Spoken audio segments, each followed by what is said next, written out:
see my new toy? What's that? Cheapo Bluetooth Oh, nice. Yeah. keyboard for my laptop. Yeah. Oh, yeah. I have one for myself too. Yeah. I love it. I had to because when I'm writing emails, I don't have it on my computer at home. I see. Yeah. Yeah. Good evening. I'd like to call to order the Albany City Council meeting for May 15th, 2017. Councilmember Moz will lead us in the Pledge of Allegiance.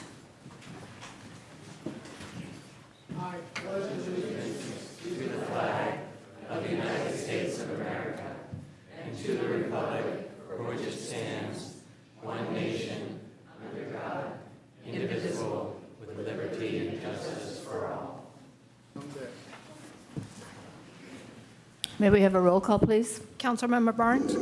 Present. Councilmember Moss? Here. Councilmember Nason? Present. Vice Mayor Pilch? Here. Mayor McQuay? Here. Report on action taken in closed session. Council gave staff direction on how to proceed in the closed session items. Consent calendar. Consent calendar items are considered to be routine by the City Council and will be enacted by one motion. By approval of the consent calendar, staff recommendations will be adopted unless otherwise modified by the City Council. There will be no separate discussion on these items unless a council member or member of the audience requests removal of the item from the consent calendar. Any council member wish to pull an item? Any member of the public wish to pull an item? Seeing no one, I'll entertain a motion to approve. So moved. Second. Councilmember Barnes? Yes. Councilmember Moss? Yes. Councilmember Nason? Yes. Vice Mayor Pilch? Yes. Mayor McQuay? Yes, and the motion carries. Council member reports on meetings attended. Councilmember Moz will report on meetings attended. Yeah, let's see, we have something in the packet, and trying to remember which meetings I attended. Yeah, this was last month, several weeks ago now. It included the Alameda County Waste Management Authority, the Alameda County Transportation Commission, and the Programs and Projects Committee of the County Transportation Commission. I think the most interesting thing for council would be the idea that was brought up at the Transportation Commission of forming a committee of some of the smaller cities in Alameda County, including Albany, Piedmont, Emeryville, in order to go after transportation funding. We've been kind of unable to get some of the additional funds we need for some of the projects we'd like to complete on San Pablo and Marin particularly. So this might be a way to sort of expand our ability to get funding. Great, thank you. Councilmember Nason, do you have Yeah, I prepared a written report, which is in the packet. Basically, I attended the Regional Task Force on Alta Bates, and that is going forward with various subcommittees getting formed on the issues. Also, the Joint Powers Authority for the Gilman Fields, there is some pretty compelling information which people can find on the City of Berkeley website if they're interested, in favor of having a shock pad on the Gilman Fields, and that will be an item for the JPA to take up at its next meeting, and encourage people who are interested in either issue to look at the links on the city website. Thank you. Any other reports from council? I had the pleasure of hosting a mayor's conference here in Albany last Wednesday, and I believe it was Wednesday, and in Mayor McQuaid's stead due to her illness in the family. And while not a governmental event, the next evening I spoke at on housing at the League of Women Voters meeting in Berkeley. And I would like to thank Vice Mayor Pilch for pinch hitting for me at both of those events. Okay. Future meetings, tomorrow evening, the East Bay Regional Park District will have a meeting here at City Hall to talk about the beach and the trail projects So the meeting is 6:30 here in the council chambers. A presentation on proclamation in honor of Older Americans Month. Will Bill Decker and other assorted people meet me at the podium?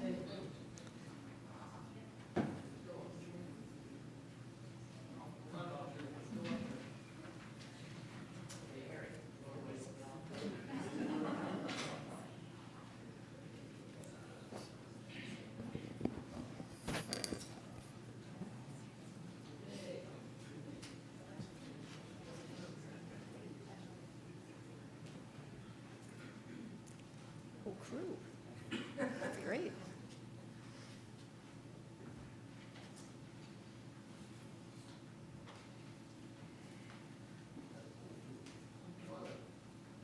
Isabel's going to take pictures, so come on. Don't bite hard.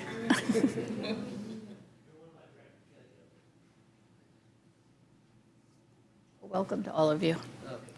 Okay, City of Albany Proclamation in honor of Older Americans Month. Whereas the City of Albany includes older Americans who richly contribute to our community, and whereas we acknowledge that what it means to age has changed for the better, whereas the City of Albany is committed to supporting older adults as they take charge of their health, explore new opportunities and activities, and focus on independence, and whereas the City of Albany can provide opportunities to enrich the lives of individuals of all ages by involving older adults in the redefinition of aging in our community, promoting home and community-based services that support independent living, encouraging older adults to speak up for themselves and others, and providing opportunities for older adults to share their experiences. Now therefore be it proclaimed that the Albany City Council does hereby recognize May 2017 as Older Americans Month. We urge every resident to take time during this month to acknowledge older adults and the people who serve them as influential and vital parts of our community.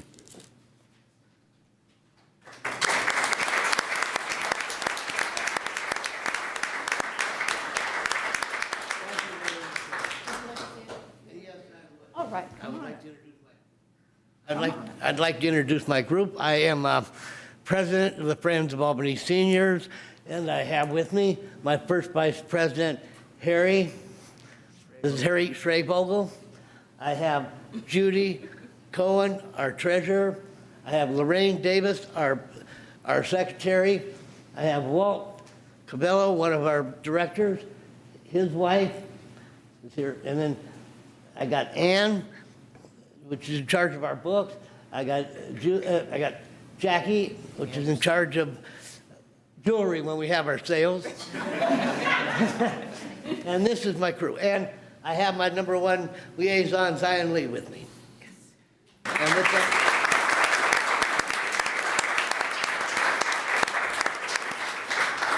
And with that, I'd like to thank the City Council for the proclamation for both the Albany Senior Center and the Friends of Albany Seniors. Thank you.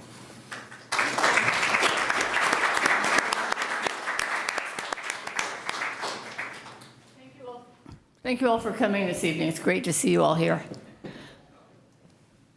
Next, we have the presentation of the Civics Academy certificates. We have Eva Phelan to say a few words. Thank you, Mayor and City Council members. My name is Eva Phelan, and I am the Recreation Supervisor here in Albany. And I have the great privilege this year to lead an amazing group of Albany residents around Albany, essentially, through the Albany Civics Academy. We have a graduate here already, Brian Beal. And a quick overview of the Civics Academy. It's really a behind-the-scenes look at Albany government. So for 7 weeks, we went around. Each week, we went to a different department. So we got a real hands-on experience into public works and fire and all of our departments. And our class was the biggest class we've ever had with 25 members. And we had, I think it was ages 17 to 71. and we had someone who had lived here less than a year and someone who had lived here more than 53 years. So it was a great group of people, and they enjoyed it almost as much as we enjoyed it. The staff every week said, that was such a great group of people, students, and they asked great questions and were engaged, and we just had so much fun. So let's see. I wanted to give a couple more thank yous also to all of our staff who spent, a long night here either at the council chambers or at the EOC room, and also to our class who spent 7 evenings away from their families and one Warriors game. That was a big sacrifice. But it really was a real treat to get to know each and every one of you, and I hope that you will continue to be engaged in Albany government, and any way that the staff can help, you can reach out to us, because really we're here to help. So with that, we have a little surprise. Our students don't know about it, but we put together, you may have noticed there was someone taking pictures and video at some of the classes. So this is a bloopers reel. No, it's not. So I want to thank Brennan Brown and Jeremy Allen of KLB who put this short little video together. I've never seen it, so I'm excited to see it too. And then we'll go ahead and hand out our graduation certificates.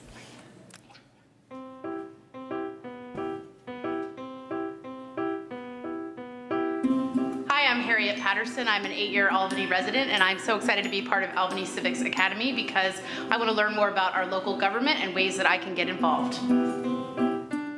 My name's Ron. Governments can do great, wonderful things, and I wanted to learn more about how it's happening in Albany. My name is Andrew Zhang, and I'm an Albany native. I would like to learn more about the workings of the city of Albany by attending this Albany Civics Academy. I'm Jennifer Radix-Johnson. I've been living in Albany for about 3 years now. I really wanted to turn my energies to local government instead of federal government to really see what I can do to ignite change where I live. My name is Marisa. I grew up here in Albany and I went to Albany schools. I recently moved back and I am taking the Civics Academy because I want to find out how I can keep Albany awesome.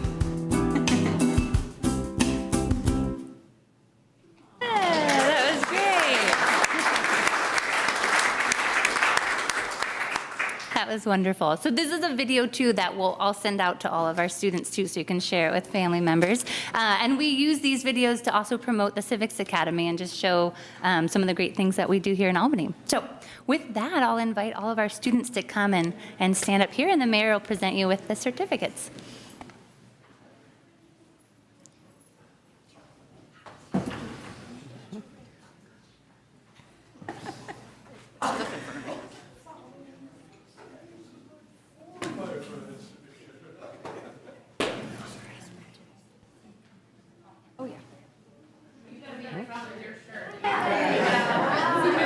Should have been the uniform for tonight. Exactly. Well, before I hand these out, I just want to offer my congratulations for getting through the course, but also my thanks for all of you for taking the course. I was in the first one a few years ago, and it is a commitment to do that, and we all really appreciate that you put in the effort and that you learned a lot, and we hope to see more of you in the coming years. And now, do forgive me when I say your name totally wrong, okay? Oh, okay, good. Well, that's the hard one.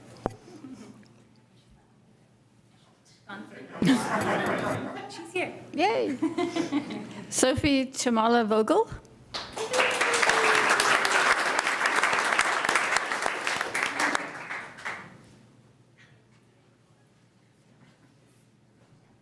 Ronald Jacobs.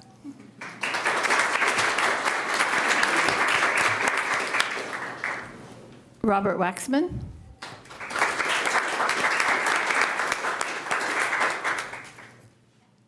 Rachel Fontenot.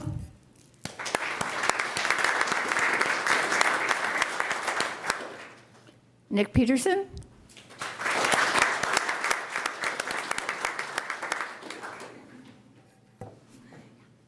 Marissa Zaragoza. It's okay. Kizzy Huff.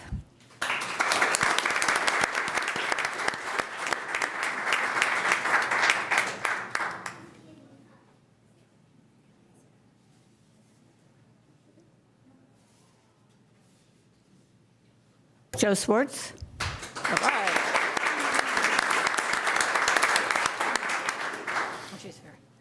Jennifer Radix Johnson.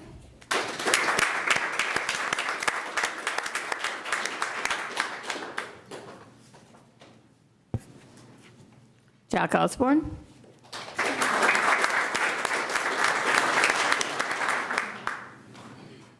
Harriet Patterson.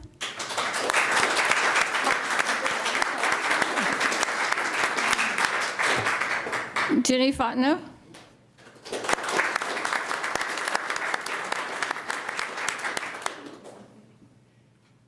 Christina Torpe.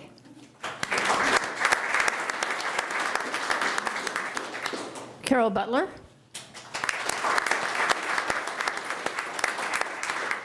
Brian Martin.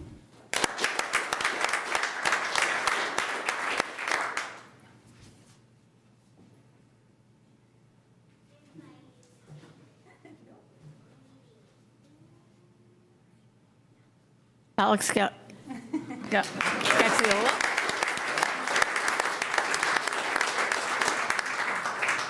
Sorry about that. Yeah. Well, thank you again for being on. We'll see you guys soon.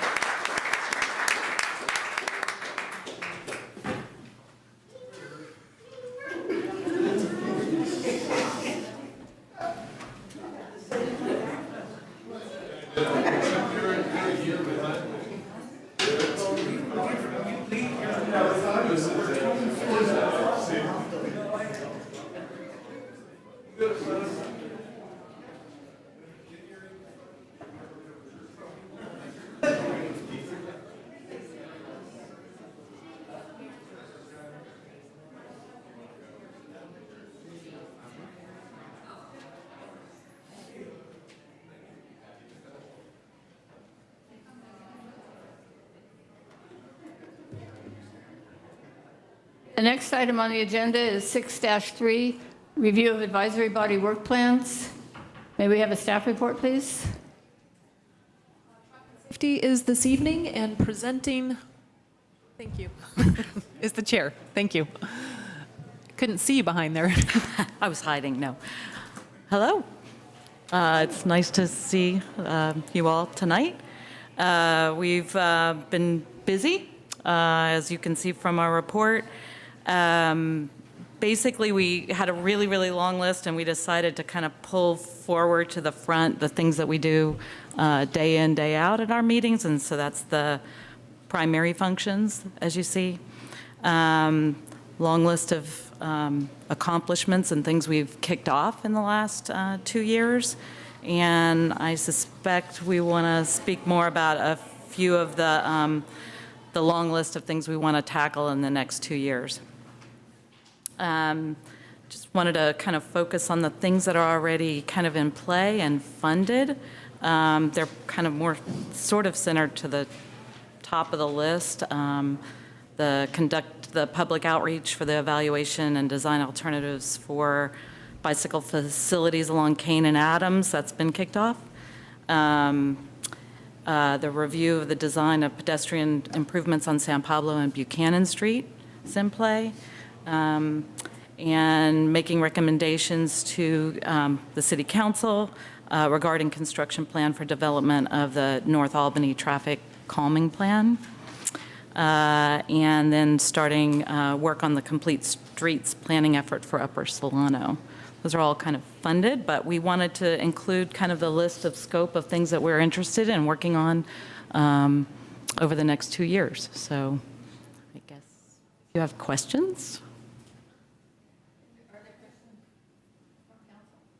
I would have a question. I noticed in the list of primary functions, one of them, it's make recommendations to the City Council on advocacy at the state and regional level related to transportation funding and safety. How often do you discuss that? I'm trying to, is that on particular bills or? I think you could put in here, the sidewalk tax that we all worked on for this past time. So it's that type of. But that's a very local one as opposed to. That is local, yeah. But we do discuss kind of what's going on at the state level quite often. We have a lot of people that are in planning in, Berkeley, traffic planning and things like that, so. Well, let me encourage you to continue doing it, and anything that you want to pass on to us, I think it would be great. Great. I mean, I recently mentioned to the Social Economic Justice Committee that they might want to start reviewing legislation related to their issues. And there's a lot of stuff that comes down the pike on transportation. So, right. And the big one coming up will be Regional Measure 3, and how we, right. How excited are we going to be about massive toll increases and things like that? Right, right.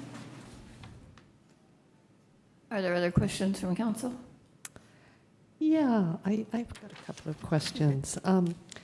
One is, I see that you're making recommendations to the City Council regarding annual sidewalk and pavement projects.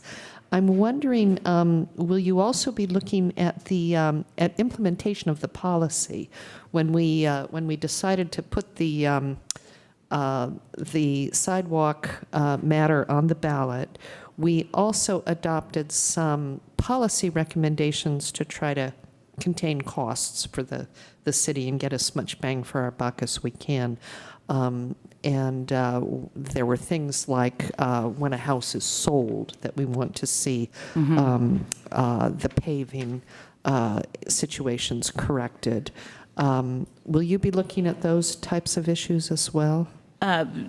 Yes, we definitely talk about those and work with staff on just exactly what kind of parameters we're trying to put forth. It's a combination of effort with staff, though. Yeah. Definitely. Another one is that I don't see here, or maybe it's embraced in the one that Pete Moss pointed out, was the Senate Bill 2 is going to change our lives as far as upkeep of roads is concerned.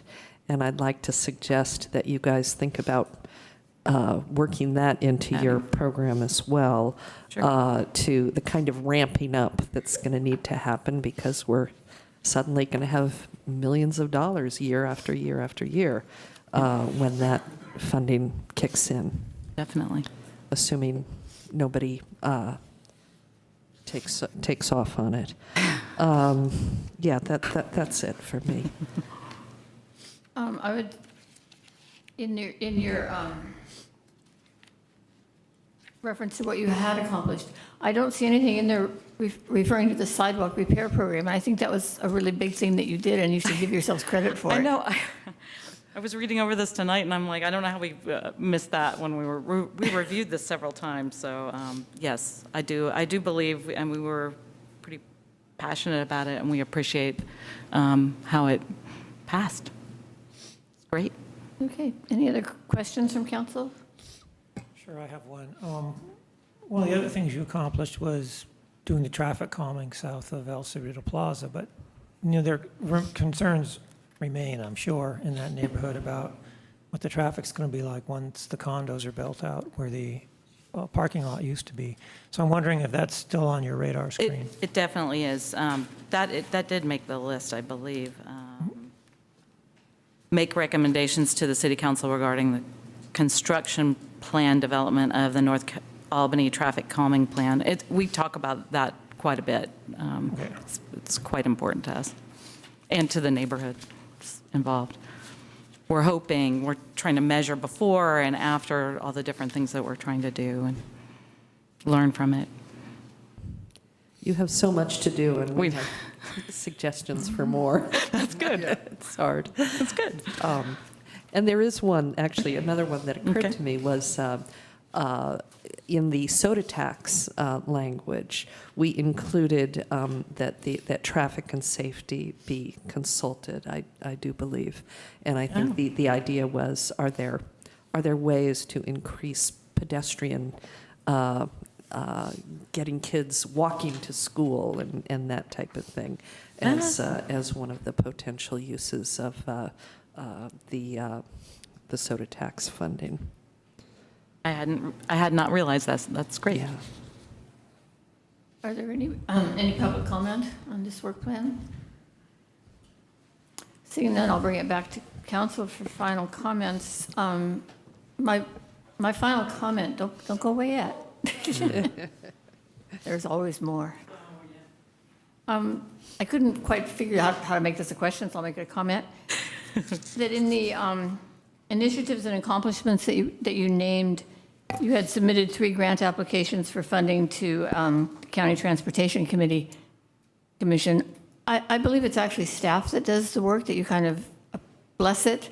I think it would read better to say supported 3 grant applications. It was pointed out to me, and I would agree. But we are very blessed with the staff that we have working with us. So we are really supported by the grant work that's done, and it allows us to get a lot accomplished. So, but we do not submit the grants. That's Right. for sure. Great, thank you. Thanks. May I have a motion? I Sorry. had comments. So you do, under the 2017-2019, third bullet point is make recommendations to the City Council regarding improvements to the Washington Avenue neighborhood between Pierce Street and Cerritos Street, including pedestrian safety, emergency access, and public parking. I'm definitely concerned about the pedestrian safety part of that, where in fact, it's not even a. In fact, I would add safety and access, because one of the issues there is that cars park on the sidewalk, sometimes completely blocking the sidewalk to pedestrian access.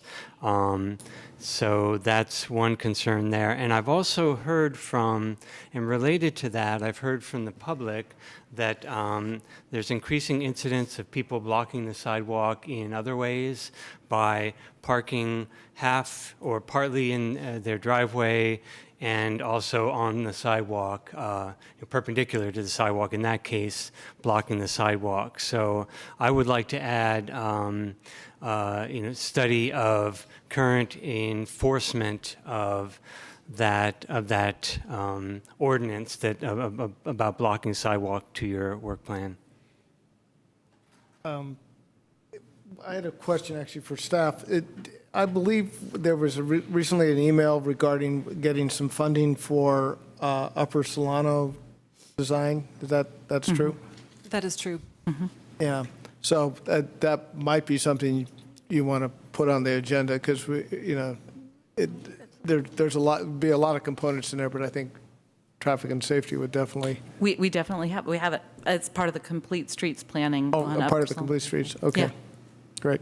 Yep. Solano's really, well, all of it's important, but it's been in the works and top of mind. Okay. One final comment.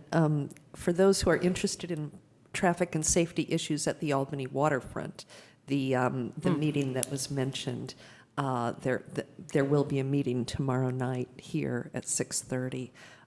If members of your committee are interested in coming and giving input on that, I think it would be very valuable. Great. Thanks.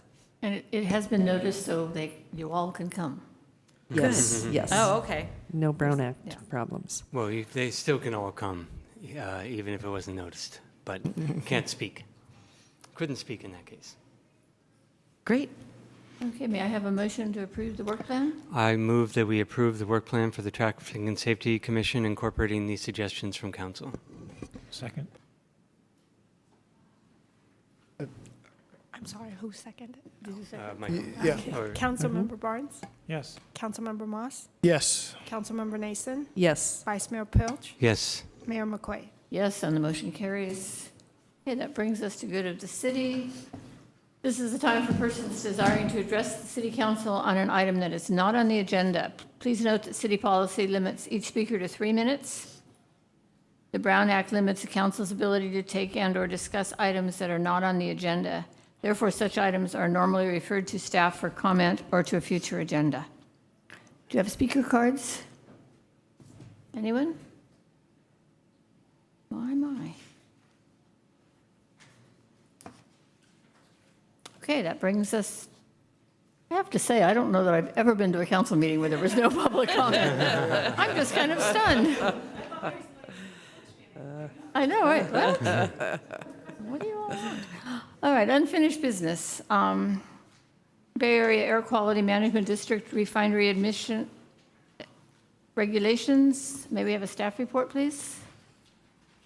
Actually, this is a follow-over item from our second meeting in April. We've invited a staff member from the Bay Area Quality Air District to be here, and I will let him handle introductions, and you can just dive right into your presentation. Good evening, Madam Mayor, members of the council. My name is Eric Stevenson. I'm the Director of Meteorology, Measurement, and Rules at the Bay Area Air Quality Management District. That's quite a lot to say every time I answer the phone, but it's fun to do. I have a brief PowerPoint that I'd like to provide to you. Most of it is for your reference after I'm done. I'll move quickly through this so that I can answer any questions that you or the public might have.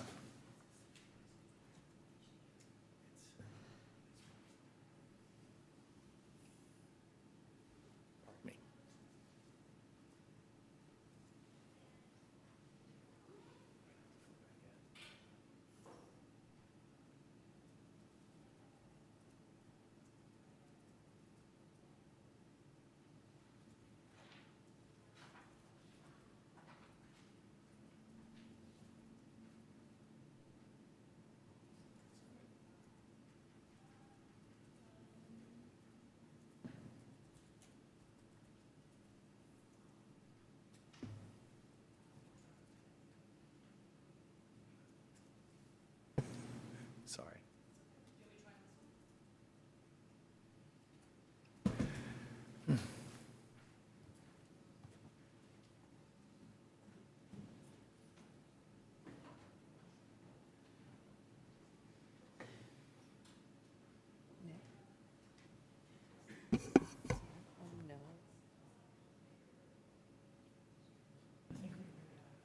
Are we going to have?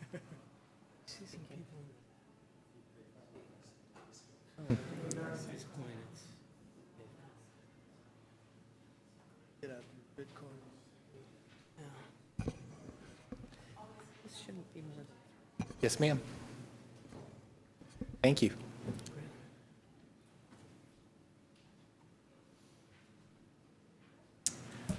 Okay, so you know who I am and where I'm from?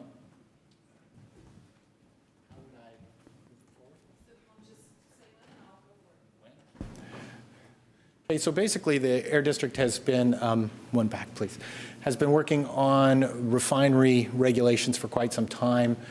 We have enacted what we call our refinery strategy, which is board direction to achieve 20% reductions from refinery emissions by 2020. We've enacted a number of regulations already, with some to be enacted in the future. We believe that we've already garnered a 17% reduction from refinery emissions. We've also been directed by our board of directors to propose 2 additional regulations, one that deals with hard numeric caps on refineries for what we call criteria pollutants and greenhouse gas pollutants, and also another regulation that deals with toxic air contaminants, not only from refineries, but from all facilities located throughout the Bay Area. We were instructed to develop one EIR and provide this information to the board for their consideration in May of 2017. We'll be doing that on the 31st. Next, please. Thank you. Thank you. So what I'll do is describe the 2 regulations that are going to be considered by our board. One is known as Regulation 12, Rule 16, or 1216 for short. Basically what it does is it caps annual GHG and criteria pollutant emissions from 5 refineries and 3 associated facilities that provide their product exclusively to the refineries. The criteria pollutants that it addresses are particulate matter 10 microns or less, PM particulate matter 2 microns or less, sulfur dioxide or SO2, and oxides of nitrogen or NOx. It sets annual emissions limits which cannot be exceeded based on Air District and CARB's emission data. CARB is the California Air Resources Board for the most recent 5-year period, and then allows a 7% increase over those levels for year-to-year variation. Next slide, There are a couple issues with 1216 that staff has identified, and I'll briefly go over those. There is the potential that they may be beyond the district's authority to regulate. They set more restrictive permit requirements for the criteria pollutants in particular, and that gives staff pause because it conflicts with federal and state regulations. And it also has the potential to limit production and interfere with the transportation fuel market if demand for fuels increases or refinery capacity decreases. Next slide, please. Staff has also identified a number of alternatives. One of those is Regulation 11 Rule 18, or 1118 for short. It's one I spoke about earlier in the presentation that deals with health risk from toxic air contaminants. It's designed to address localized impacts, so it's specifically designed to reduce risk for folks living next to any facility that utilizes toxic air contaminants. We also, as staff, have proposed Regulation 13 Rule 1, or 13.1, and that addresses greenhouse gases, or GHG. It would be the first in a series of regulations that addresses GHG, so refineries would be the first, but other large GHG emitting sources would be regulated in future rulemaking. The main goal here is it attempts to address what we call leakage and get overall global reductions of GHG. Leakage is the process of reducing GHG in one area, and that reduction causes those GHG emissions to be emitted other places. And since greenhouse gases are a global pollutant and you don't achieve any climate protection if overall global concentrations don't go down, there's no net effect unless you get an overall global reduction of GHG. And again, we believe we're on pace to at least achieve a 20% reduction by 2020, which is a very significant reduction. Next slide, please. So let's talk a little bit about 1118 and what it does. It reduces risk to the lowest achievable level. So it would set a risk level at the lowest levels in the state of California and in the nation. It would provide greater benefits to the most impacted areas. It also incorporates the latest risk methodologies, which are much more conservative than have been used in the past. There are portions of the regulation that promote continued improvement over time. There's a number of public transparency requirements in the regulation, and it also provides some flexibility to facilities so that they can meet the requirements of the regulation, especially for those entities such as sewage treatment plants or things like that that have a fairly set financial structure, and so we're developed the rules so that they have extra time to meet the requirements. Next slide, please. Thank you. It will affect over 100 facilities throughout the Bay Area. It will require that health risk assessments, or HRAs, be performed by Air District staff. Since refineries have some of the highest potential risk, they will be addressed first. I talked about lowering the risk threshold to the lowest achievable levels. It's actually an order of magnitude reduction from what is currently in place. So we go from a risk of 100 in a million down to 10 in a million, and that's determined by the health risk assessments. Thank you. So basically, it would require that any facility that currently has a risk over 10 in a million would have to develop a risk reduction plan describing how they would lower their risk below 10 in a million and have a schedule on how those risk reduction measures would be achieved over time. We also set time limits for that, currently at 3 years, with a potential to allow an additional 3 years for financial hardships. It would allow facilities to reduce their risk through a number of measures. They could install what we call the best available retrofit control technology for toxics. And that's basically putting on control equipment to lower the emissions.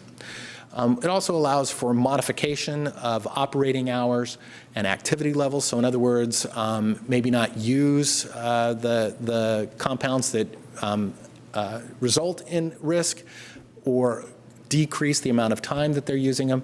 And in addition to that, it allows for changes in emission point characteristics. So what does that mean? That means building a taller stack or moving whatever those emission points are further away from the public, so that there will be a decrease in emissions that the public will see.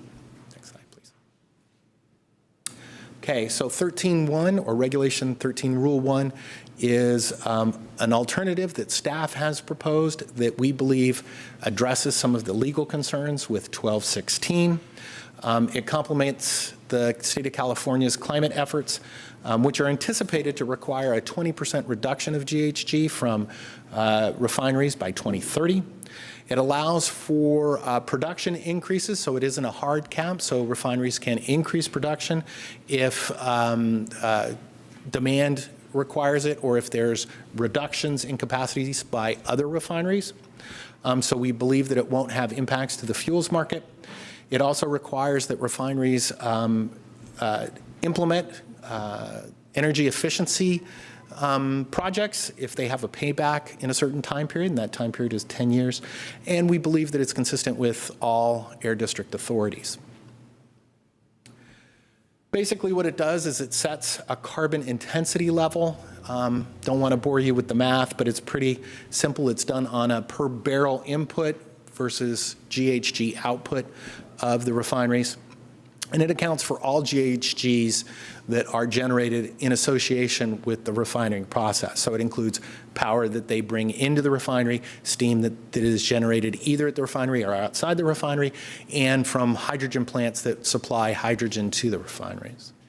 As I stated, it requires energy efficiency projects that have a 10-year payback, and it provides an annual GHG mass emission limit as an alternative to this carbon intensity requirement. So the schedule and the next steps, basically, as I said, we'll be bringing 1216 to our board for their consideration on May 31st. We'll be having another board adoption hearing with our consider Regulation 1118 in September. Regulation 13.1 will be brought to our board summer, fall of 2017. In 2017, we'll be providing a hearing packet that has a staff report, socioeconomic analysis, CEQA documentation, and of course the draft regulatory language. And we hope to bring that to our board for their consideration in the fourth quarter of 2017. This is a summary of what the various rules do and don't do. And just going over it quickly, the only rule that does reduce toxic emissions is 1118. So it looks at, again, those impacts in the near field from facilities on their neighbors. Both 1216 and 13.1 prevent significant GHG increases in the Bay Area, but only 13.1 allows for GHG reductions. Staff feels that only 13.1 allows for production increases based on either demand or reduction in capacity, while 1118 also does that. It does it on a much smaller scale. We believe that both 13.1 and 1118 are in harmony with the district's regulatory programs and the state's climate action programs. And in addition, those two regulations are consistent with the Air District's authority. You'll notice that there's a question mark on harmony with the state's climate programs for 1216. There's a lot of legislation being proposed right now in Sacramento, in addition to ARB's what we call scoping plan that deals with GHG. So that's a very fluid dynamic right now. So we're not sure how 1216 might fit into that whole process. At this point, that concludes my presentation. Be happy to answer any questions or provide further clarity if I can. Other questions from council?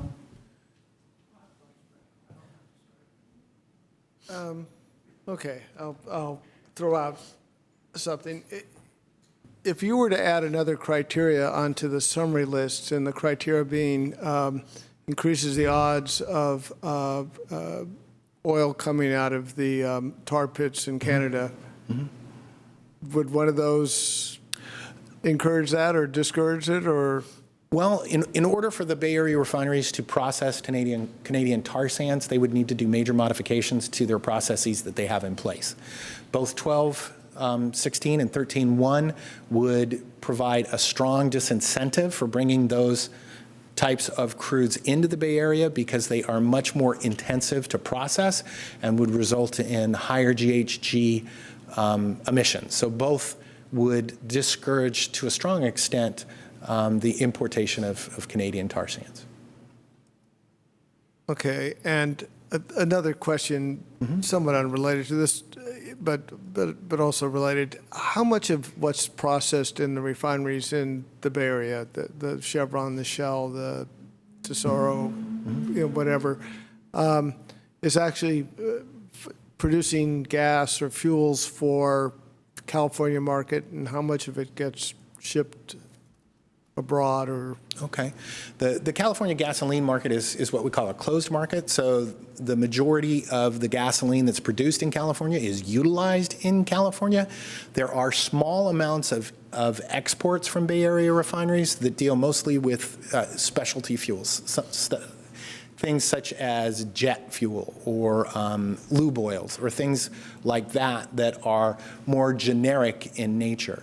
That varies from year to year depending on global demand, but the California Energy Commission provides updates and various reports on how much of the California product is exported in any given year. okay, all right, that's it for the moment anyway. I'll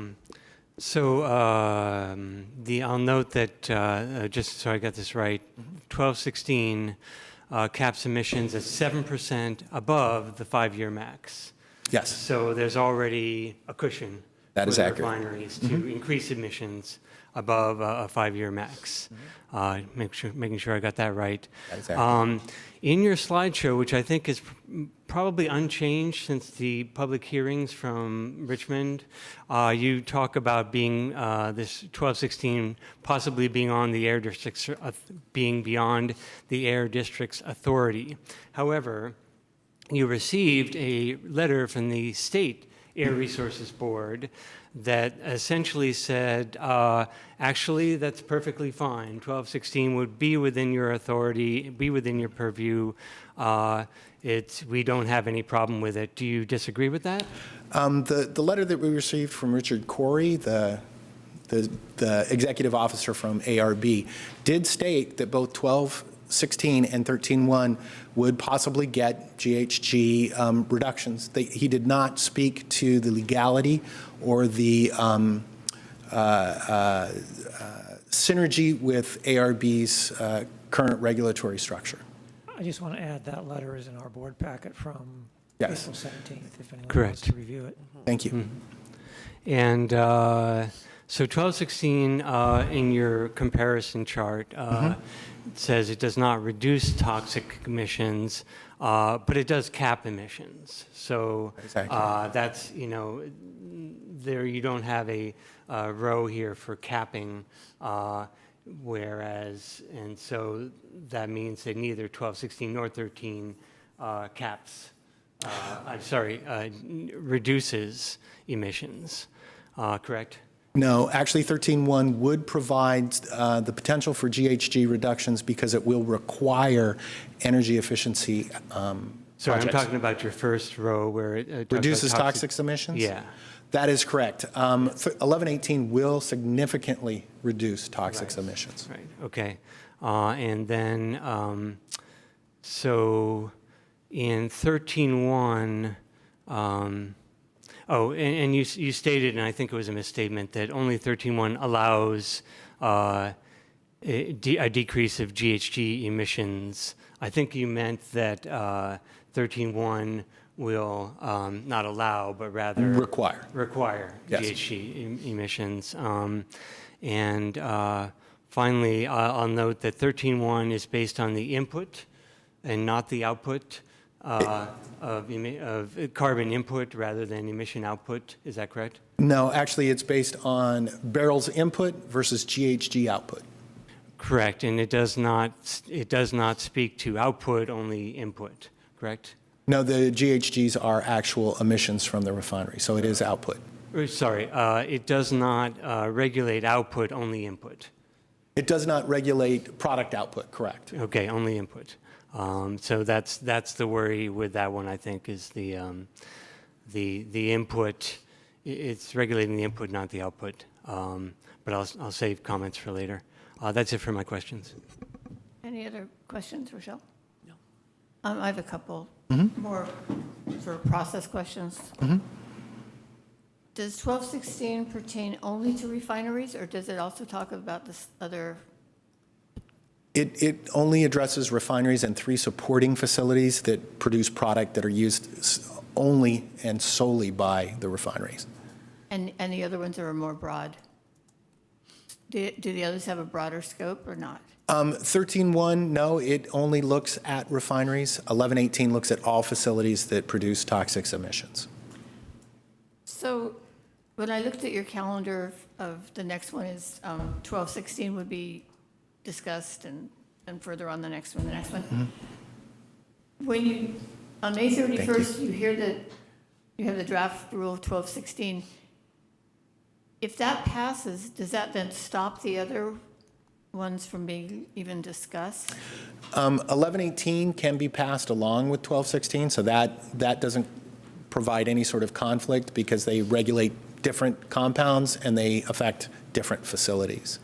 As far as 13.1 goes, we believe that there may be some conflict, so it will depend, of course, on final action by the board, what pollutants they address, if they require that staff make changes to it or not.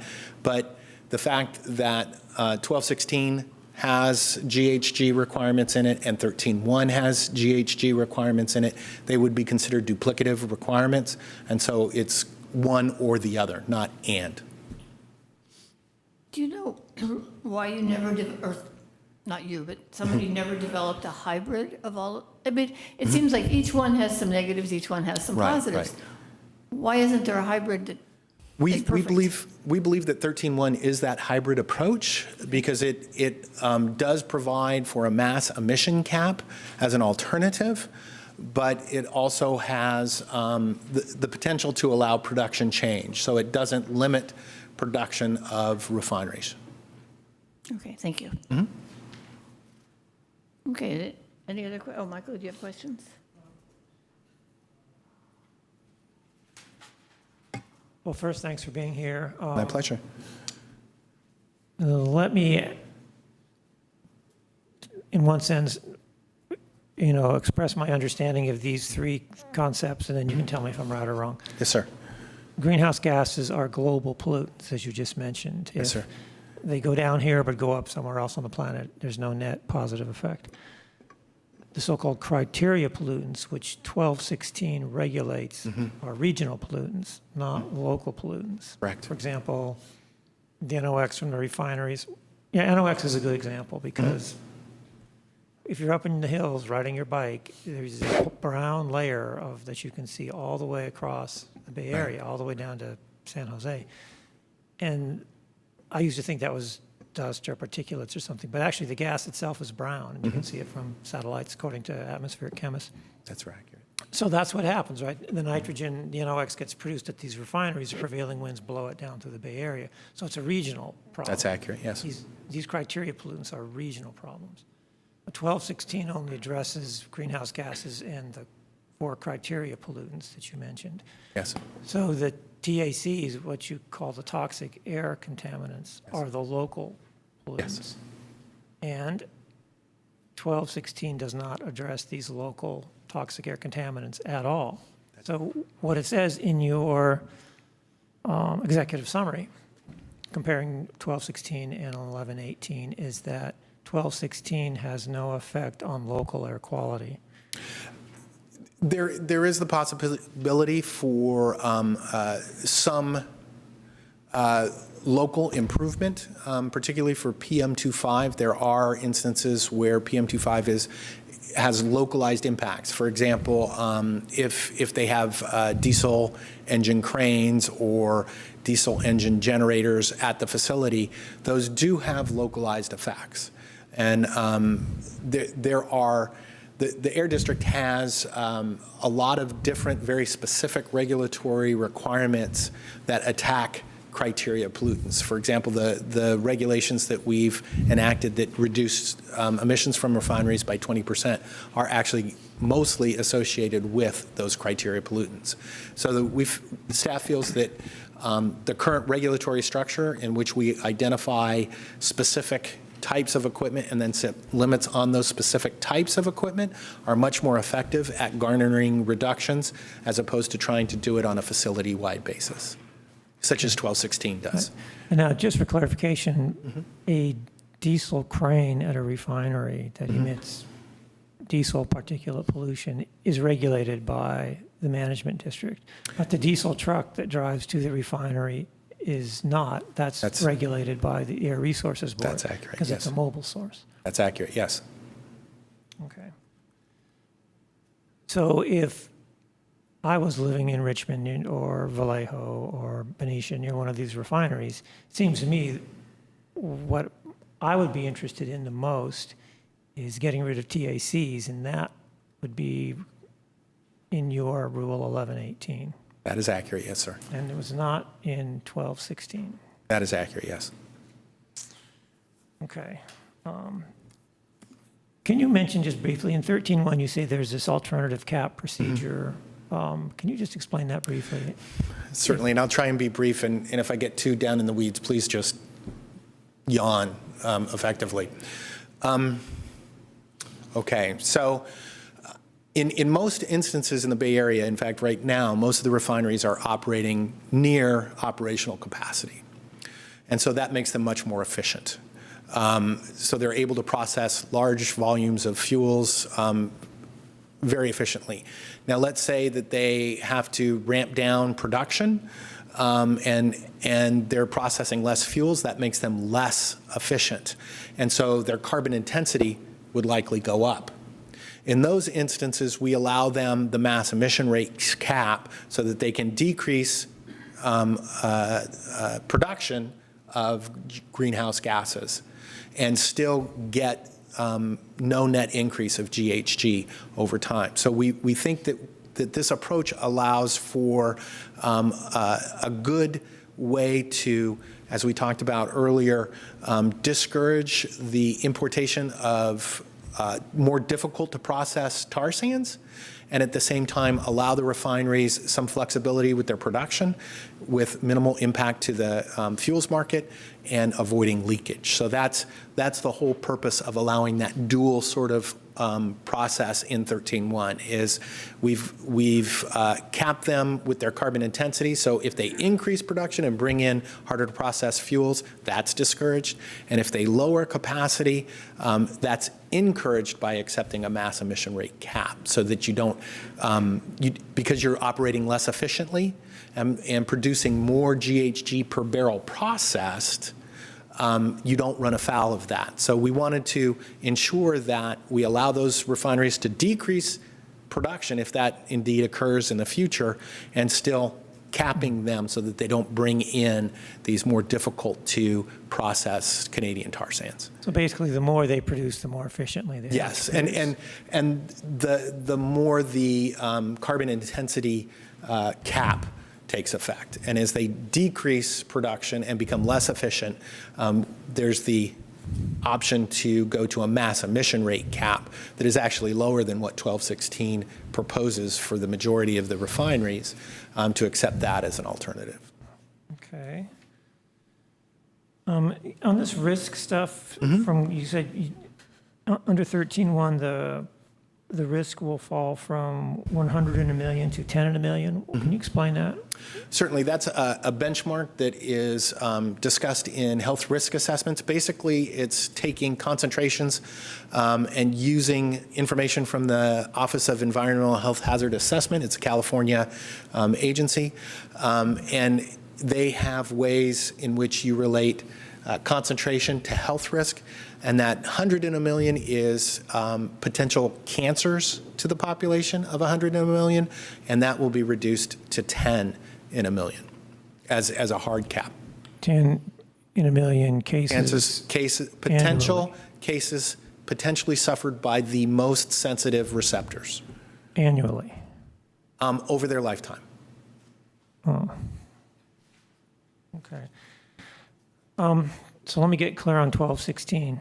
If Yes, sir. 1216 was implemented like that, it would have no effect right now because we're not at the cap. So it would do nothing.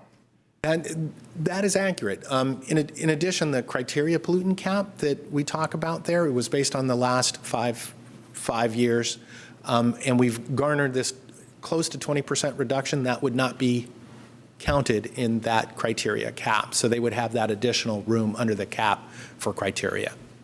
So basically, it's conceivable, let's say refineries, instead of bring in tar sands, bring in fracked crude, which is very light and very sweet. Yes. And Yes. under 1216, for example, that could allow them to increase production because it would be processed with less greenhouse Less gases. greenhouse gas emissions and potentially less criteria pollutants also. And I must say that in that scenario, the refineries would again have to adapt their process to process that light sweet crude at a more efficient rate. We call that bottlenecking. California refineries are designed specifically to process oil from California and from Alaska, which tends to be what we call sour and heavy. Less sour and heavy than Canadian tar sands, but still sour and heavy. And so if you start to import light sweet, you have to readjust your process to better maximize your efficiencies and get more product. So you would, basically what would occur is if you bring in only light sweet, you would bottleneck your refinery and you would lower production. Okay, so two more questions. On 1216, isn't it the case that many of the benefits are already covered under other regulatory schemes? For example, we already have state caps on greenhouse gases. Any development of new crude slates at these refineries would require permitting, and there's regulations. And are those your permits or city permits? Those are, we have permits that are required for air emissions. So any changes that would potentially affect air emissions would have to come through us. In addition, correct me if I'm wrong, for TACs or toxic air contaminants are also federal and state rules as to how much can be. That's accurate. However, our requirements are stricter than the feds and stricter than the state. Okay, final question. Many city councils have endorsed 1216. Are you aware of in how many cases that you or your colleagues at the management district have made presentations to local city councils? In general, I believe this is the first city council that has has invited us to talk about these rules before making that determination and supporting or not supporting either of those regulations. I have talked to a number of groups that include city decision makers, but none like a specific council where the majority of council members are in the room when I discuss that. And what happened at Richmond? There was some meeting where 1216 and the alternatives were discussed? That was one of our public outreach meetings so that we could bring in the public and describe the various rules that the district is considering. Any other questions from council? Yeah, a follow-up question. And by the way, I found that letter that we were referring to. It does look like the Air Resources Board supports all three rules, or at least facets of all three rules. The final question is, just like at a council, at other boards and commissions and committees, the Air Resources Board at the meeting on May 31st could very well say that we support 1216, but we want you to make these changes and we want you to incorporate this part of 13.1 and we want something different. They very well could change the game at their board meeting. So in that way, It not necessarily an either or, but they might cherry pick from various parts of these different rules to give you direction going forward. That is board discretion, yes, sir. Okay, thank you. Oh, may I ask one final question? And it just flew out of my head. Oh, here it is. 1216 doesn't just have to pass muster with ARB or the management district. The courts will have some say in it, right? So if, Of course. and I'm sure Chevron and these folks have very good attorneys, so Yes. it could be, it's not a matter of ARB shooting down 1216. It could be an issue in a Superior Court or Yes. Ninth District or wherever. That's accurate, and I must say that all refinery rules that the Bay Area has so far adopted are under litigation at this point from refineries. So they have been sued for every single rule. Yes. And what about, so what set of rules that have been implemented? I mean, are there rules that have been implemented and you're acting upon that are Yes. still under litigation? They are under litigation. There have not been stays on those regulations, so those regulations are in effect. There's always the possibility that it could go to court and the court could find them lacking in one way or the other, and then at that point require us to either make repairs to the rule or,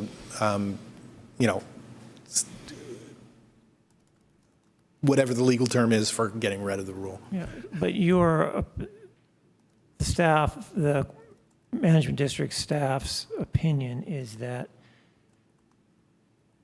1118 is a safer bet, and 13.1 are safer bets than 1216. Particularly where the criteria pollutants are concerned for 1216. The capping of criteria pollutants at refineries gives staff a much greater pause than the GHG portion of 1216. Not to say that there aren't regulatory issues or legal issues with that portion of it also, but particularly the criteria pollutant, because those are regulated on the state and federal level, and there are a number of requirements set up in those laws that we believe as staff may cause 1216 to run afoul of federal and state laws. Okay. Anything else from council right now? Then I'll open it up to the public. Do we have speaker cards? Is there anyone here from the environmental community to speak to this? Because this has been endorsed by basically a huge range of environmental organizations, as well as all of the cities other than Albany in the East Bay. Do we have anyone? Okay. Would you like to speak?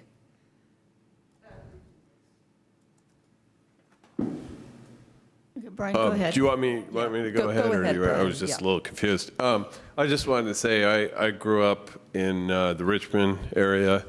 I moved there in 1978, and experienced some of this. So I just wanted to say this is very, very good presentation, and I particularly saw how each of the council members contributed, especially Councilmember Barnes, because he works in chemistry.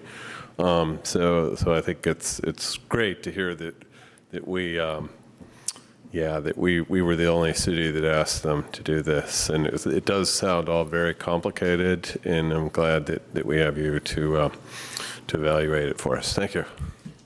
Thank you. Next speaker, please.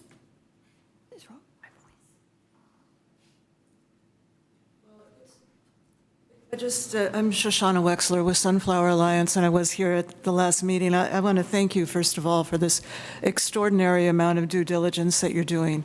I really applaud your efforts and the seriousness with which you're taking this whole process. It's great.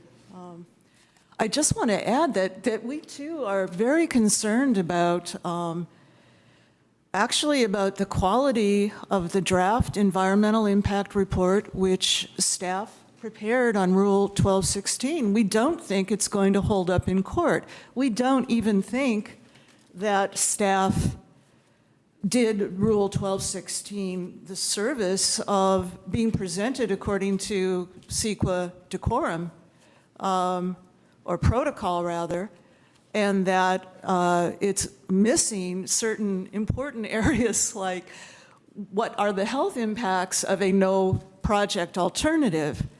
And to that end, and I wish I had known that you were going to be here tonight, because I would have actually presented to you a letter by a very large number of public health experts in the Bay Area who do support 1216 and really want to see a serious revision of the draft environmental impact report before it is presented for certification. So actually, we would rather not see an up and down vote on May 31st. We would like to see the draft EIR revised, amplified, and made much more legally defensible, because we know that WISPA will pounce. So that's what I would like to just add at this point. And we would also like to see the health risk assessment proposal, which is, of course, 1118, separated out, and so that the two proposed rules that deal specifically with emissions be treated together rather than 1216 and 13.1, and this is a request that we've made before. We just think it's a cleaner approach for purposes of the environmental impact report. So that's where we are now. And of course, as you know, when I was last here, I suggested that these rules really worked in complementary fashion. I do, of course, feel that 1216 will prove to be quite, once we have a solid EIR, I think there should be no problem with legal defensibility, especially if you take a look at the brand new CARB 2017 scoping plan. And I think that you'll find that 1216 is quite consistent with the new directions in state policy. So thanks again for your attention. Thank you. Are there any other people in the audience wishing to speak? Okay, I will then bring it back to council for final comments. Sure. I have two quick comments. There have been mentions of both the flaring incident at the Vallejo refinery and, of course, the big Chevron refinery, and the Chemical Safety Board has this incredible reenactment of that incident. But those are safety issues. Now, nothing in any of these regulations addresses safety issues, the types of alloys in pipes on the boilers or any of those type of things. That is accurate, yes. Okay, and finally, here's my last concern. For various geopolitical reasons, the Saudis have decided to undercut American fracked oil because they no longer want to be the world's swing producers. And I think it's because they take Tom McKibben seriously. He wrote this important article in Rolling Stone magazine that talked about how peak oil isn't going to help us because you can't get anywhere near burning all the carbon in the earth because it's game over, to use the expression. So the Saudis, don't want their assets stranded, and they can produce oil profitably down to $10 a barrel. They don't want to give Iran a leg up because they're their regional competitors, so they want to keep oil cheap for that reason. And they want to keep pressure on the American fracking producers. So right now, last time I looked, pretty good quality crude oil is about $50 a barrel. American fracking concerns can maybe produce at about 55. Tar sands are not profitable unless oil rises above $70 a barrel. And those prices are considered by EIA, the IEA, International Energy Agency, to be probably in play for several years. And the California Energy Commission agrees with that assessment also, yes. So that means that, and by the way, some big oil companies are reducing their exposure to tar sands now because it's just not profitable, and they don't see it becoming profitable in the future. So if we run out of Kern and Alaskan crudes, and there's not a lot of bitumen being produced from the tar sands, where California Refinery is going to get their oil? Well, and that's an excellent question. At that point, they will have to identify other sources of crude oil to bring in or modify their processes in order to process lighter, sweeter crudes more effectively. So at that point, they would come in for permits at the Air District and would be required to have no net increase of any of the criteria pollutants. So as they retool, they would be required by permit not to produce additional emissions. That's for criteria pollutants, of course. For toxics emissions, the 10 in a million is a hard cap, so they wouldn't be able to exceed that. The only issue that would be in play at that point is GHG.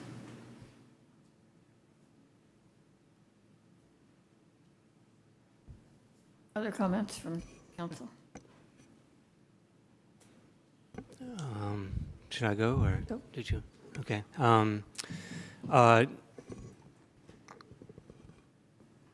So 1216 is the only rule that has a cap on emissions, and that's why we're here. That's why we're discussing it. That's why advocates have been pushing it for 5 years, and that's why the board, the Bay Area Quality Management Board, are the ones who asked for Rule 1216 to be developed. The board itself said, please do this, and they are going to be voting on it on May 31st. So we should note that.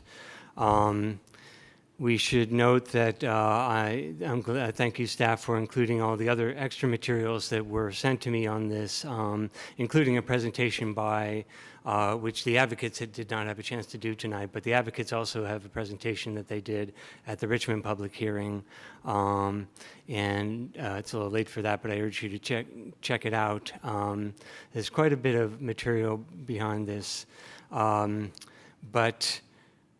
You know, I think we've made I think the case has been made. There have been no letters against Rule 1216, none.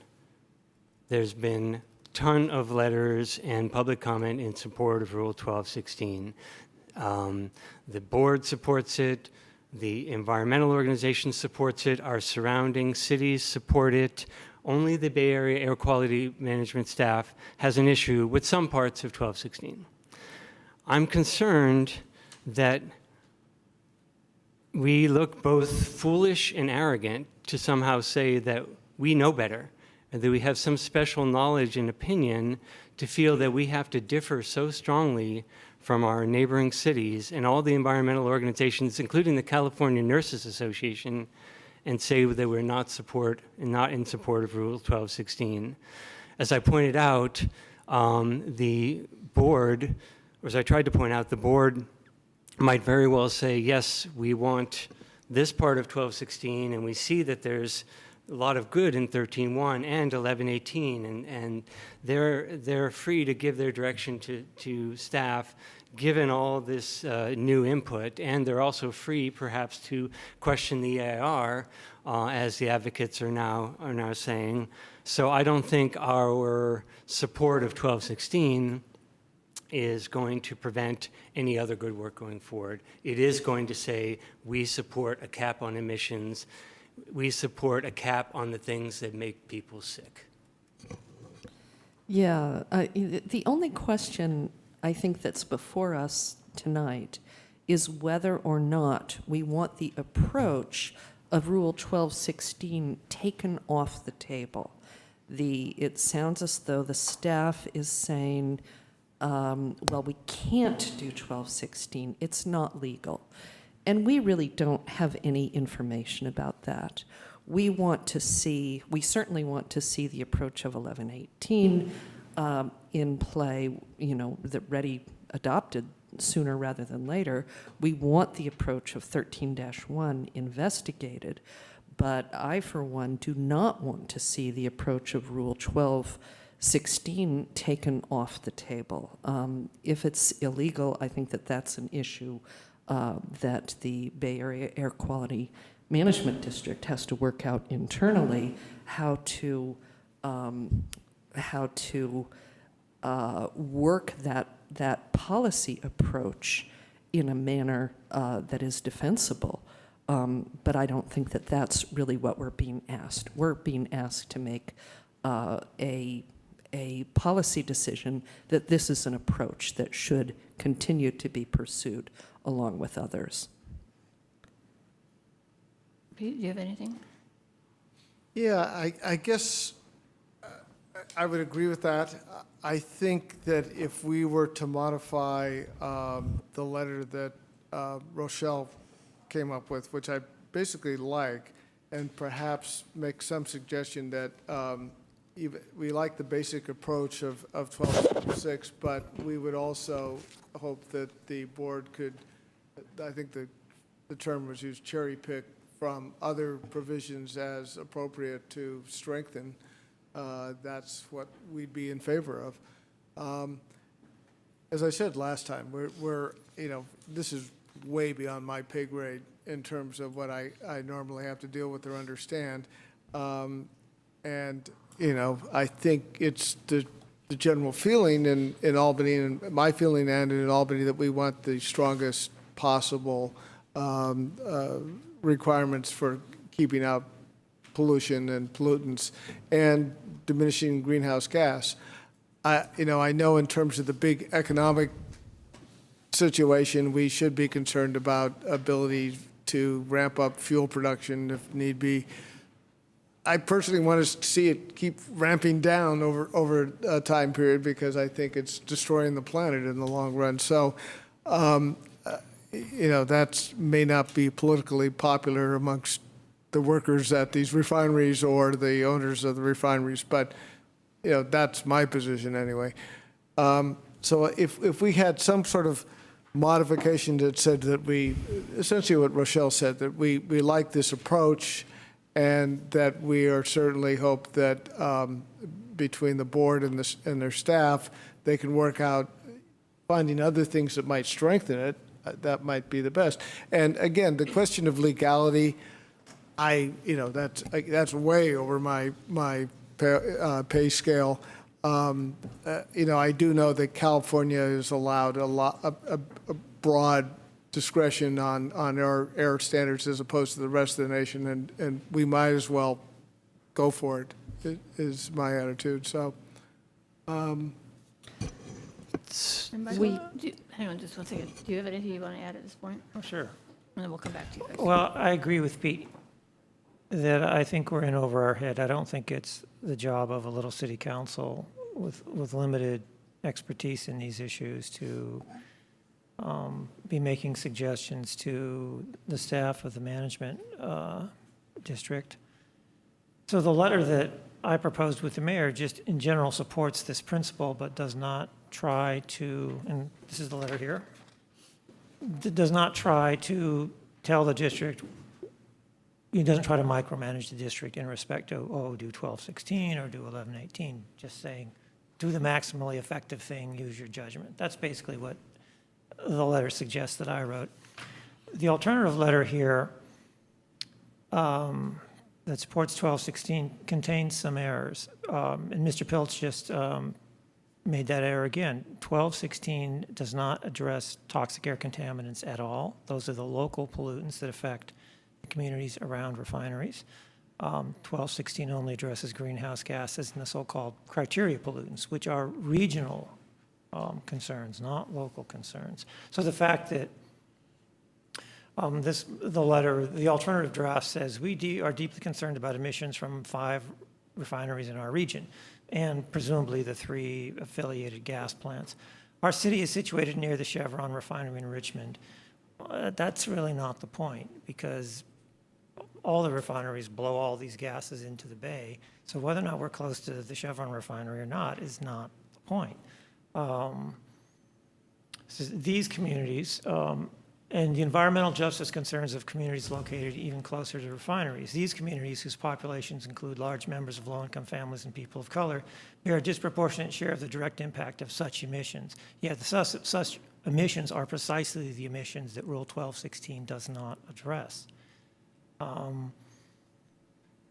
Michael, would it be helpful if we clarified the letter to show we are concerned about greenhouse gas emissions, we are concerned about health impacts of emissions, we are concerned about safety.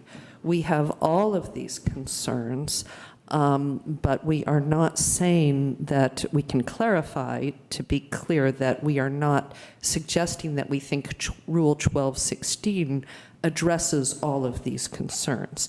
It addresses the greenhouse gas aspect of the concern. So we could add language along the following lines. The sentence that said, where we say, we believe it can advance these ends. What if we say, we believe it can advance the need to reduce emissions, or the need to reduce greenhouse gas emissions in place of that. So it is clear we are not suggesting that Rule 1216 is going to provide health or safety benefits. And then in the sentence that says, we urge that other approaches, including but not limited to that of Rule 13-1, and we changed that. This is also responsive to Pete Moss's concerns. If we say, including but not limited to that of Rules 11-18 and Rule 13-1, be considered as complementary measures to that of Rule 1216.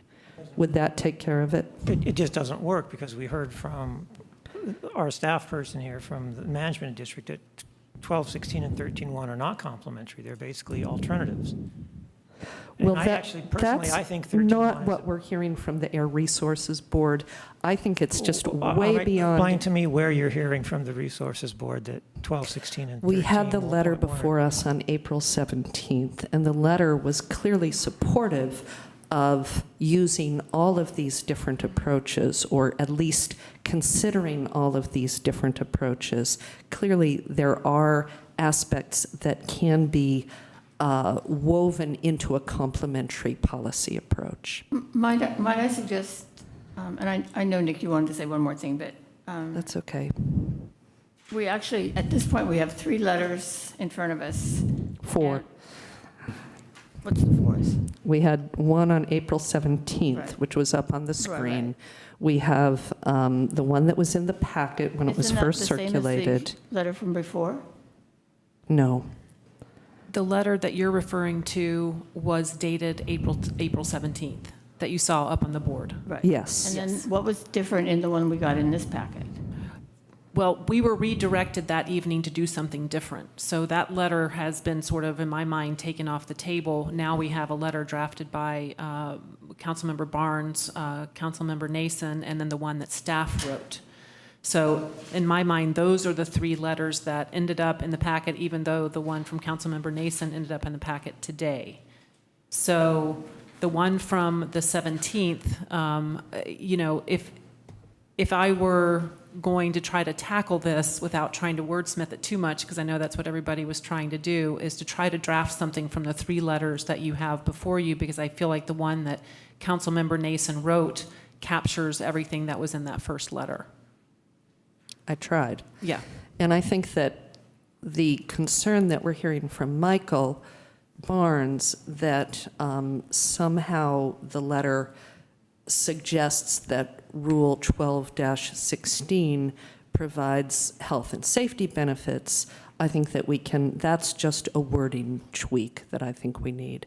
And the concern that I think was Pete Moss's, that we not forget about that the health piece, we include a spotlight on that, because that's some cherry picking that we sure want to see is done. I think these are just verbal tweaks. There are 2 really fundamental differences of opinion between us, and that is one, that there is the desire to take the approach of 1216 off the table on the grounds that it's illegal and it cannot be integrated with the other approaches. We're hearing a completely different thing about that from other people. We're not in a position to really judge that. What we are saying to the Bay Area Air Quality Management Board is this is an approach that appears to have value, that has extraordinarily broad support in the community, and that should not be taken off the table. 1216 off the table. It just says. It doesn't really say anything at all. It says that we would support the adoption of a maximum protective regulatory approach. That was language we talked about last time. But the question here is, are we supporting, are we joining with the rest of the community in asking that this approach be included in the mix of the ones that they're looking at? I think the answer to that question ought to be no, because I think 1216 is a blunt instrument. It's a poor piece of policy, and 13-1 is a better piece of work. And you can't have, your cake and eat it too. You support one or the other. So I have a question and a suggestion. One, the question is, did you get to express you started out on suggesting something I thought, and then I was trying to move this forward and suggesting that we had 3 or perhaps 4 letters, and let's start. Yeah, and that's exactly, and then my suggestion was going to be as one of efficiency. I would move that we support the letter by Rochelle, and with the amendment suggested by Councilmember Moss, that we add a little bit broad. I think if we, in the 4th paragraph where it says, we urge that other approaches, included but not limited to that of Rule 13.1, and we add in 1118, would that do it for you, Pete, in terms of making this broad enough? Yeah, make it broad enough, and perhaps to speak to Michael's point, is something that says, the staff can work out if there are inconsistencies or things that are opposed in these, that would have to be worked out. Yeah. But I think the general feeling of the council, as I understand it, and as of the other communities, is that we want something with some teeth in it. We want to be able to, make a significant impact on greenhouse gas emissions. And, again, that point about legality, we'll let the courts work it out. If everything is being challenged in court, well, this will be challenged also. So it sounds like, so then I'll move that letter with the change of adding in 1118, support of 1118 as well in that sense, and something to the effect that we expect that God, it's hard to do this on the spot. Well, it says... Yeah, but perhaps you have, I don't know if you have enough of the general direction. Yeah, we do. Plus, Rochelle, I think, wrote it down, so... Oh, okay. Yeah. All right. Then if... And that's the beauty of recording it, because we can go back and listen. And if that's clear enough to the other council members, I would move this letter with those amendments. May I make a friendly amendment to include where it says advance these ends? We say it can advance greenhouse gas emissions reductions. Absolutely, so yes. I'll take that amendment. What advances greenhouse gas? 1216 does not advance greenhouse gas reductions. It only prevents increases. It's just a cap. Okay. It's not even binding on the situation we have right now. Then let's just leave it as it is. I think it wasn't intended to make it sound as though we were suggesting that health and safety were addressed by 1216, and I think that people who read this would realize that. So let's leave that as it is. Okay, then once again confirming that I'm moving as amended. I'll second that. Okay, before we vote, can you summarize your motion, just so we're all really clear on what we're doing here? Yeah. What the changes are, I think, is what we want. Absolutely. So I think we're supporting Rochelle's letter. The only changes that I am suggesting start with, we urge that other approaches, which is in like the fourth paragraph down, fourth major paragraph down. See that? We urge that other approaches, including but not limited to that of Rule 13.1, adding in Rule 1118 there, and then adding a sentence that, and Rochelle might have written this down, but to the effect that we're not saying how that's going to come out of the mixer, but we expect that you to be doing your due diligence and coming up with the best of those approaches. That's the effect without the words. Well, yeah, we'll get the wording nailed down. Okay, poll the council, please. Councilmember Barnes? Councilmember Moss? Yes. Councilmember Nason? Yes. Vice Mayor Pilch? Yes. Mayor McQuay? No. And the motion carries. Thank you all. Thank you very much for attending tonight. Thank you so much for your interest in, and I second the gentleman's appreciation for your desire to be as informed as possible. It's refreshing to see. Thank you. Thank you. Thank you.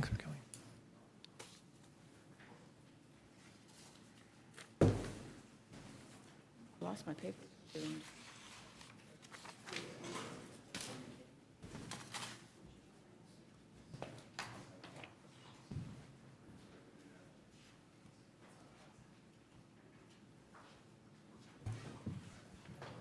Okay, next item on the agenda, 10-1, resolution number 2017-37, authorizing the city manager to enter into an agreement with the Kensington Police Protection and Community Services District for the provision of public safety dispatch and records management services. May we have a staff report, please? Good evening, Madam Mayor and members of council.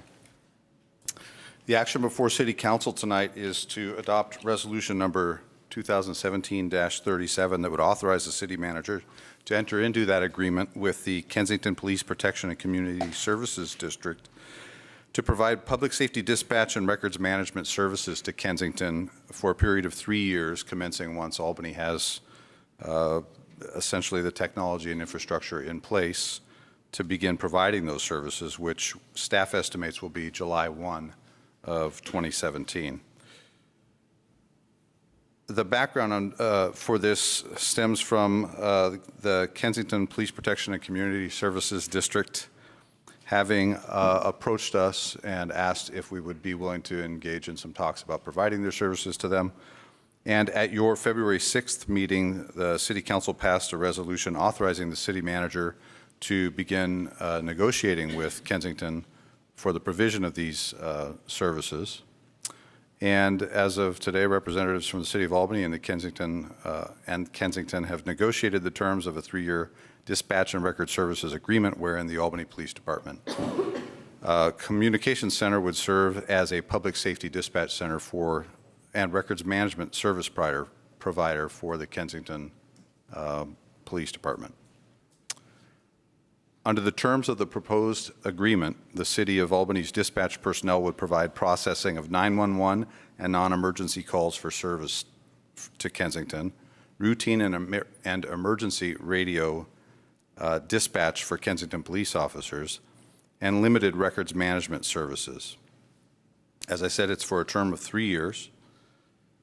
Staff has taken time to review some statistics, 4 years worth of police incident data coming from Kensington in order to determine what potential impacts providing these services might have on the Albany community and our ability to service our police and fire departments as well. And we are projecting short-term negligible impacts to services if the agreement is approved, and no measurable long-term negative impacts on public safety dispatch services.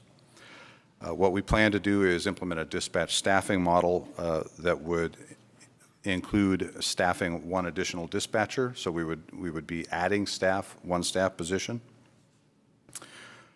And that would be paid for through the fees, through one of the fees that Kensington would be providing. So financial impact, they're essentially, in exchange for the services specified in the agreement, Kensington will prepay an annual compensation to the City of Albany once a year at the beginning of the fiscal year, so they're paying ahead of time for the services they'll receive.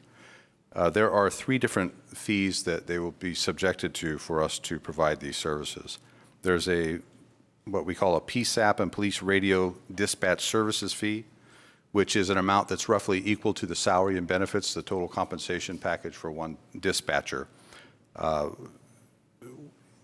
Currently for us right now, that total compensation cost is about $76,000 a year, and they will be paying an $80,000 a year annual fee.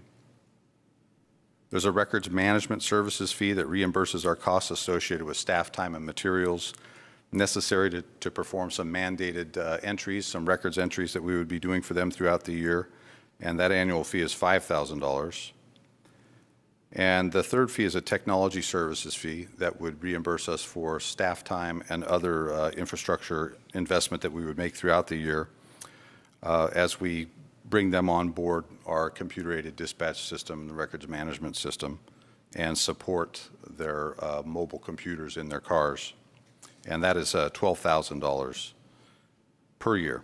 So the annual fee paid by Kensington for Albany services under the agreement is $97,000. There is a cost smoothing function in here where we have prorated the first year, and that actually will be slightly less than that, and it's not in my notes here. Excuse me. So during the first year of the agreement, the PSAP and Police Radio Dispatch Services cost will be prorated to $53,333. And so that results in a first-year one-time total annual cost for the agreement of $70,333. That is to allot for the time that it will take to add an additional staff member and bring them on board and get them ready to go in dispatch. The city attorney has reviewed the proposed agreement, and we believe that the agreement should allow for increases in public safety efficiencies and service levels as we add a 7th dispatcher under our projected staffing plan if this action is approved by council. And let's see, that is about the essence of it. So. Are there any questions from council? Sure. $97,000 annually ongoing. That's quite a bargain for Kensington, I suspect. Do you know what they're paying now? It's I could look it up momentarily. But it's more than... It's more than that. Yeah. Yes, so they're getting a good deal. Well, maybe we'll become friends. A couple other questions. You know, there have been a lot of problems with cell phone reception in the Kensington Hills because of the geography. What about radio reception for police radios? So we're currently on the same radio system. We just are on different channels, different pieces of that radio system. So the actual infrastructure for the radio system is in place already. We have scheduled to do some testing on the radios, but we don't anticipate that it'll change at all from what they're currently experiencing. Okay. Now, I know the county sheriff in Contra Costa has been in the news lately because he was being a little punitive in some of his contractual decisions, I guess is the polite way to put it.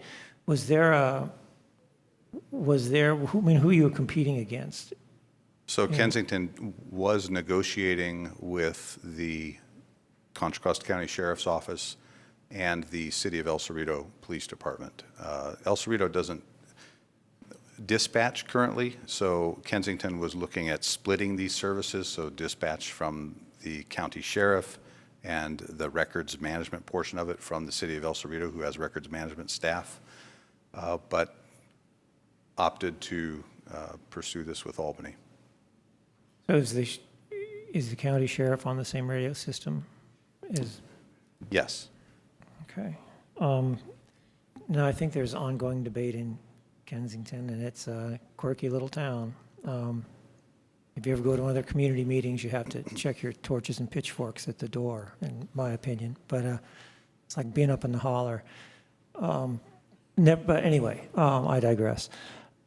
There's an ongoing debate in Kensington, or I should say my in-laws live, about the future of their police force. Is it conceivable, do you know what the status of that is and whether or not there's possibilities that we might take over their policing as well, since we offered them such a good bargain on dispatch? Well, that's certainly not, that has nothing to do with this. And I would be speculating. That's. It's not on the agenda. All right, fair enough. Thanks. One question that occurred to me.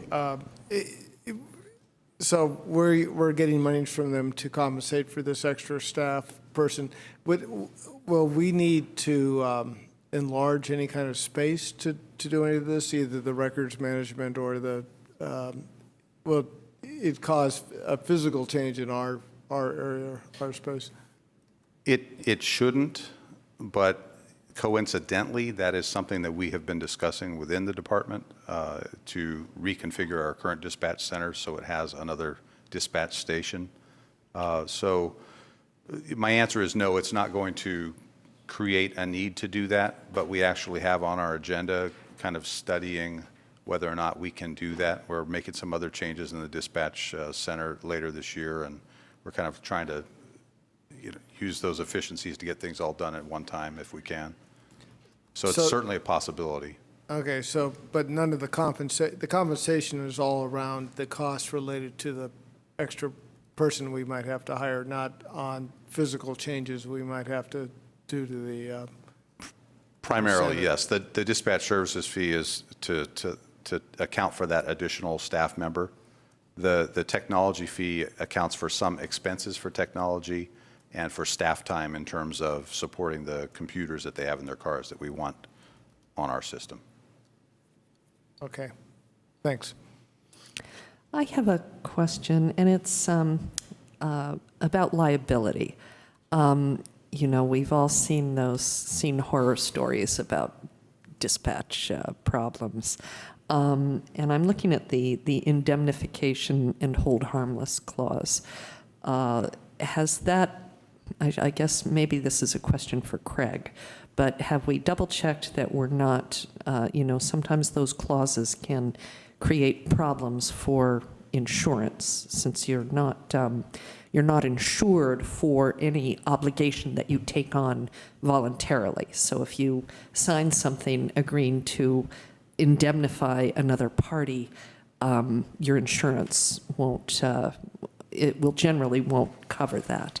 Are we, has the liability, potential liabilities been reviewed by Craig or by anybody before we? Well, I did review the language of the indemnity clause, which is kind of a standard form mutual indemnity. So if the liability is incurred as a result of an action taken by the city of Albany, then we would bear that responsibility. And the same for Kensington. I have not checked with Bay City's JPA as far as whether they view any, they see any issues with this.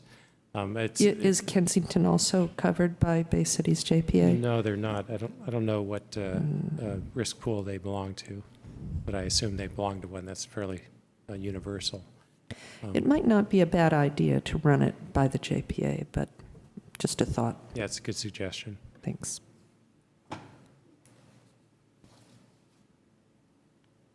Any other questions from council? I'll open it up to public comment.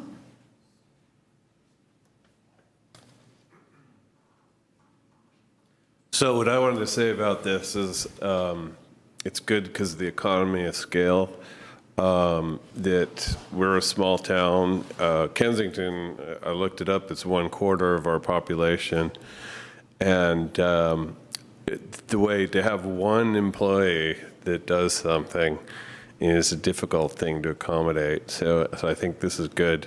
And to Council Member Barnes' point about El Cerrito, this actually was on my mind. I didn't see it on the agenda till today, but because they've had a problem with the sheriff's office politicizing emergency services, which really makes me feel pretty uncomfortable that our safety would become a political football. But and it's a good deal for Kensington. But so I would say this is good, and it's something we should look into with other small cities like El Cerrito, that if we share these services, it's a savings for the cost. So thank you.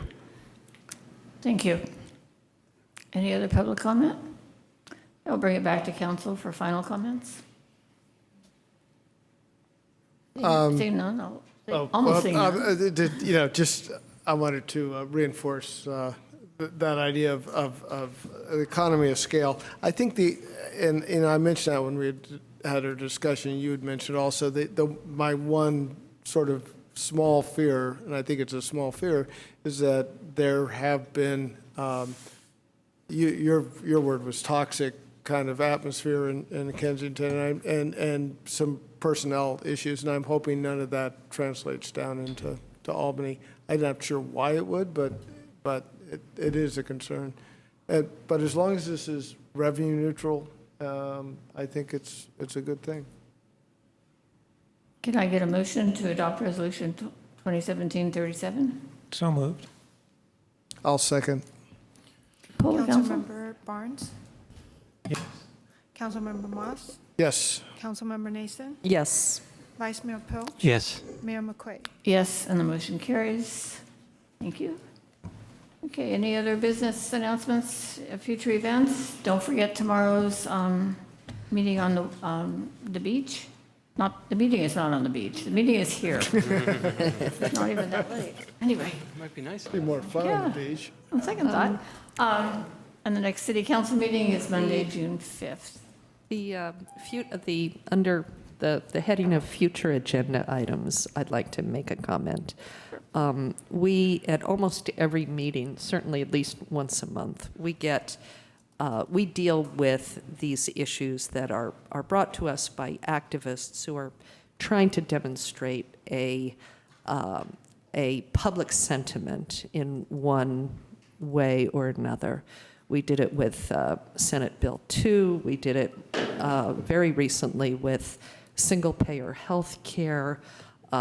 We had on our consent calendar today a fire district funding thing for Eastern Contra Costa County. We do get these things pretty regularly. And I think we should address them, but we should address them in the spirit in which the request is made. They're really not asking us to make geopolitical judgments. They're not asking us to make complex legal determinations. They're asking us to endorse or oppose a kind of general policy approach. I don't think there's anything wrong, and I appreciated the nice comments about our taking testimony and learning about the issue, and it happened to be a very light agenda, so it was fine that we could spend an hour on it. But I would hate to see us starting to go meeting after meeting, spending a lot of time on issues that are really way outside of our area of expertise and the area in which people, put us here to take care of. Just wanted to put that on the record. Thank you. Thank you. And with that, we will adjourn. My favorite part.